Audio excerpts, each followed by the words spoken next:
Monsieur le Président, chers collègues, le dispositif jeunesse est assez pertinent dans sa globalité. Il va encourager et faciliter l'accès des jeunes à la culture et au sport, les informer de la politique régionale mise en place selon leur profil et faciliter l'accès aux demandes éventuelles d'aide en ligne. Il créera ainsi un lien direct entre les jeunes et la collectivité, on ne peut qu'approuver. Malgré ces points positifs, la matrice des droits est quant à elle plus discriminatoire selon l'établissement fréquenté.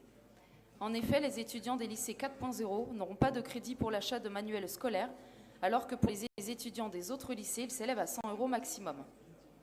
C'est un choix politique et volontariste de la région relativement discriminant envers les 30 000 élèves des 49 lycées actuellement dans l'expérimentation 4.0 et qui pose un véritable problème car par défaut, vous ne laissez plus le choix aux étudiants entre le numérique et le livre papier.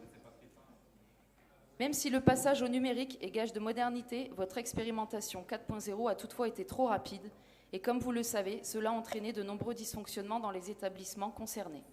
Problèmes de Wi-Fi, retard important dans la mise en place du logiciel d'accès aux ressources, élèves dans l'incapacité de travailler dans de bonnes conditions pendant plusieurs semaines. Mais pour nous, cette expérimentation génère avant tout plusieurs constats. Le premier est un coup dur pour les libraires indépendants avec un impact négatif sur leur chiffre d'affaires. Certains ont enduré des pertes de 40 à 50% sur le scolaire. Le deuxième concerne la santé des jeunes et notamment la vue. La myopie toucherait entre 25 et 30% des 18-24 ans avec un lien direct sur l'utilisation prolongée des smartphones ou tablettes. De plus, 77% des jeunes estiment que le numérique est trop présent dans leur génération. Les étudiants subissent une hyperconnexion qui est devenue presque obligatoire et qu'ils jugent parfois envahissante et dangereuse. La surconsommation d'écran entraîne une addiction, des troubles du sommeil, de l'hyperactivité et un sentiment de repli sur soi-même. Et parce que la santé est un sujet important, je souhaite aussi vous alerter sur la sédentarité qu'entraînent ces nouveaux modes de communication. Un jeune qui reste devant un écran ne dépense aucune calorie et c'est du temps pris sur autre chose, comme sortir, faire du sport, voir ses amis ou même participer à la vie de famille. Aujourd'hui, plus de 75% des 6-17 ans n'atteignent pas les 60 minutes d'activité physique quotidienne recommandées par l'Organisation mondiale de la santé.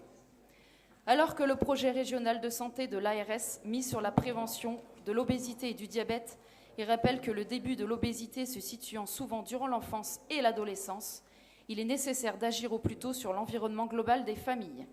Tout en préconisant des actions dans le milieu scolaire, nous regrettons que la région ne fasse pas suffisamment de prévention sur ce sujet, comme sur d'autres aussi importants, tels que le suicide des jeunes, qui représente la deuxième cause de mortalité chez les 15-24 ans.